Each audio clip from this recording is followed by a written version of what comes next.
There is no comorbidity more creepy and ill understood than the schizoid malignant narcissist.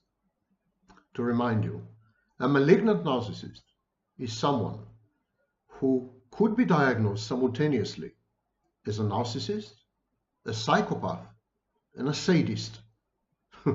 A delectable concoction. And so some malignant narcissists are also schizoid. Schizoid personality disorder is an affliction which renders interpersonal relationships almost impossible. There's no interest in having interactions with other people, not even in sex. So put the three together.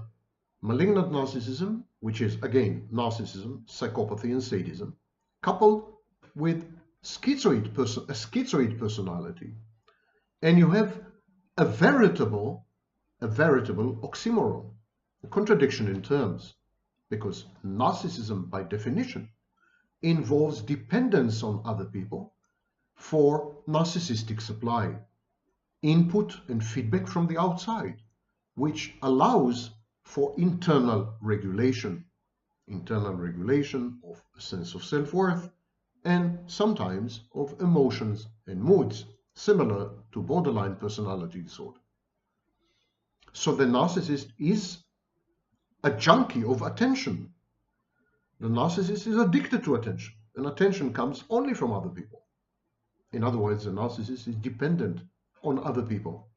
And on the other hand, schizoids find any protracted interaction with other people excruciating.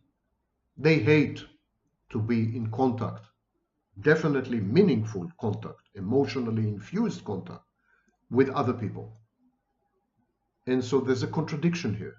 There's a dynamic clash, an internal conflict that is very difficult to resolve. Schizoid malignant narcissists usually obtain narcissistic supply impersonally, for example, virtually, online. They try to avoid interpersonal interactions face to face, in the flesh, so to speak. They try to construct environments where they are self-sufficient. They can, for example, make a living. At the same time, they can garner attention, adulation, and admiration from anonymous sources, from people they don't know, they've never met, and would never communicate with. And so this is virtual narcissistic supply. And this is a typical setup or setting of the schizoid malignant narcissist life. It's a constricted life in the sense that it does not involve any meaningful exchanges with other human beings. And it does involve interactions with symbols on the screen, pixels, representations of human beings, which are very reminiscent of representations of people within the narcissist's mind, the internal objects. So the schizoid malignant narcissist interacts with external emanations and manifestations of internal objects in the form of images on the screen, or likes, or followers, or what have you. This is a form of, in many ways, this is a form of self-supply. And schizoid malignant narcissists are very adept at regulating their flow of supply by self-supplying. They rely on self-supply much more than other types of narcissists who rely typically on other people for supply. Self-supply in schizoid malignant narcissism is not only a stopgap measure, it's a preference. It's a preference, it's regulated, it's controllable, it's safe, it's predictable, it's as rich as you can make it. It's a fount of nurturance that the schizoid malignant narcissist finds infinitely preferable to having to kind of wade through relationships with other people. Relationships with other people in the schizoid malignant narcissist mind resemble a swamp, which you have to kind of wade through, and there's always a risk of being sucked in and drowning. The schizoid malignant narcissist would rather protect himself or defend himself behind a screen, behind the glass, brightly, if you wish, and harvest attention in a variety of highly impersonal ways. But life, such as it is, forces one to be in touch with other people. Even the most dedicated, devout hermit in a monastery in Shangri-La ultimately has to come across the pizza delivery guy. Life intrudes, and its agents, other human beings, are all over the place. It's very difficult to avoid contact completely. Ultimately, you need to buy groceries. Usually, you need to pay bills. I mean, one way or another, you're going to end up face to face with this dread, another human being. And when in touch with other people, even out of choice, the schizoid malignant narcissist becomes inordinately psychopathic and sadistic. He's annoyed, he's irritated, he is contemptuous, and he is hateful, and he externalizes aggression. There are several reasons to this abrupt transition from a benign, docile presence behind the screen to a raving lunatic and maniac, hateful, with blazing eyes, psychopath, and a sadist, merciless, ruthless, callous, and revels in pain and hurt that he causes others. This very, very abrupt transition has several fountainheads, several reasons. Number one, it's partly intended to accomplish goals. In the absence of narcissistic supply, the malignant narcissist resorts to sadistic supply. And the schizoid malignant narcissist actually prefers sadistic supply in face-to-face encounters because he's angry at having been coerced, having been forced to interact with people in the flesh. So every meeting, every encounter, every physical exchange, everything is perceived by the schizoid malignant narcissist as an imposition,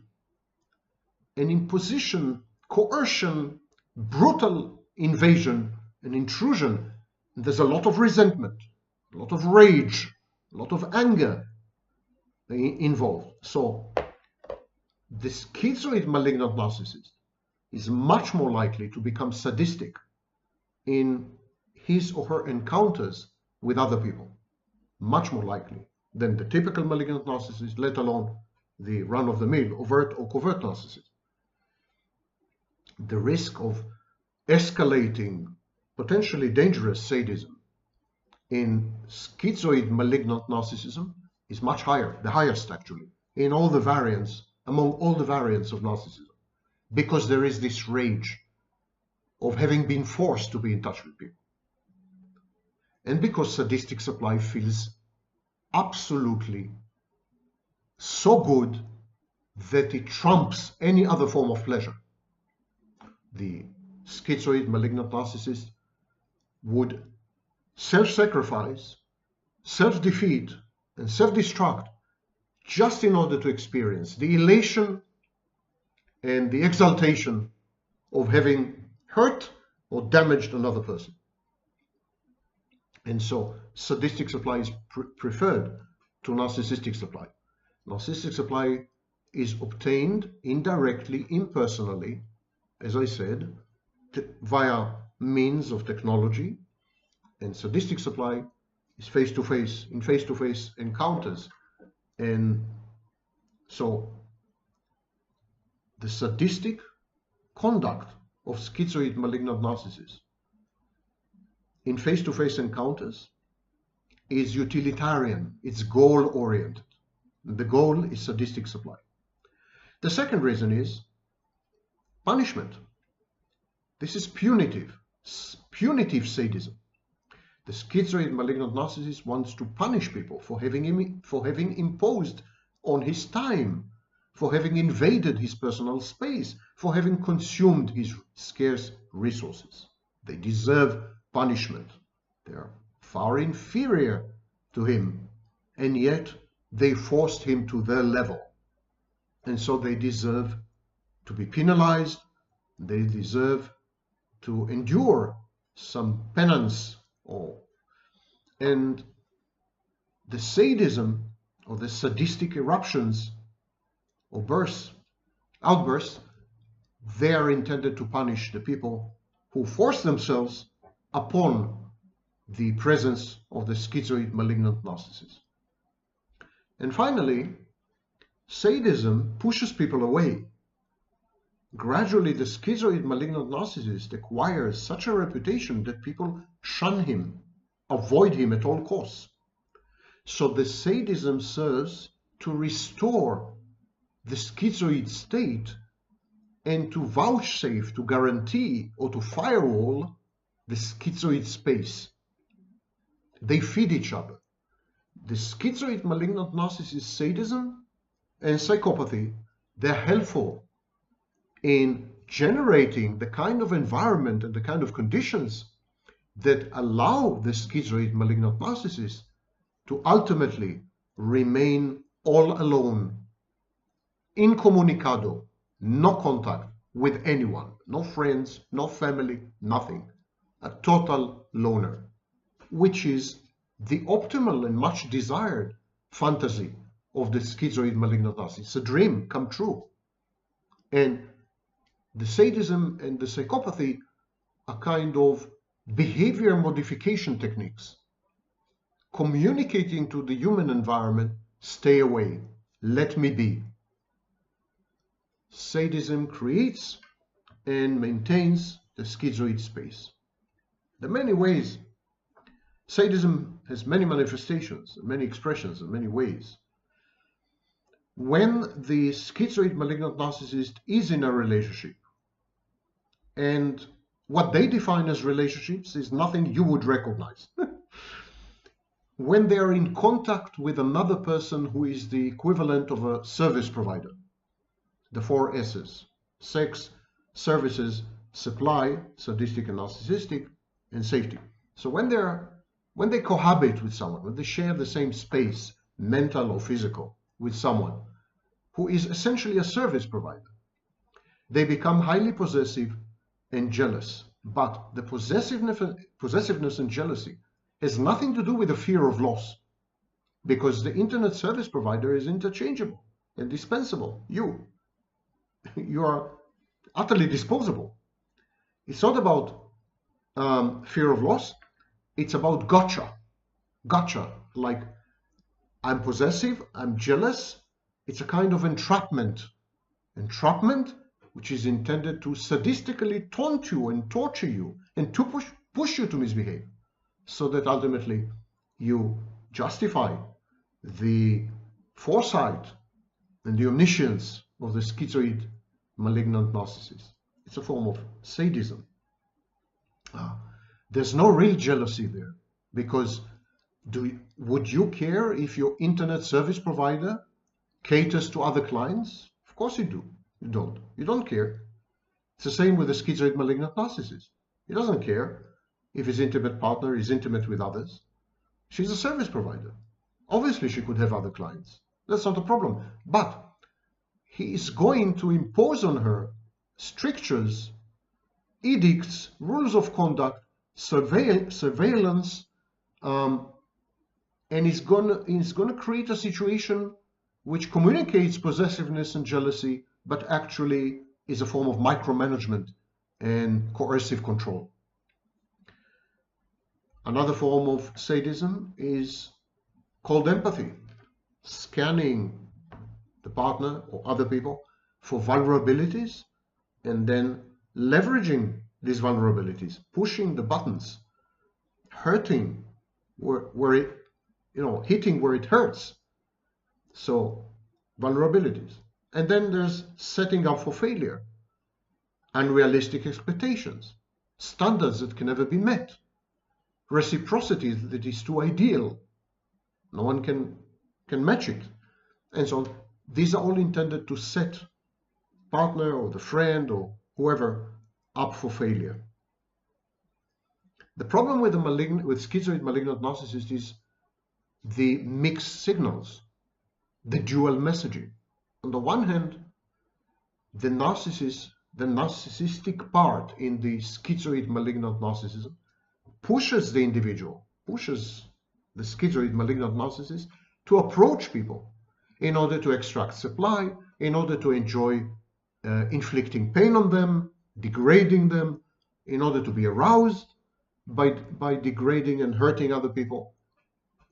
There's a need for other people. On the other hand, the schizoid part pulls the individual away.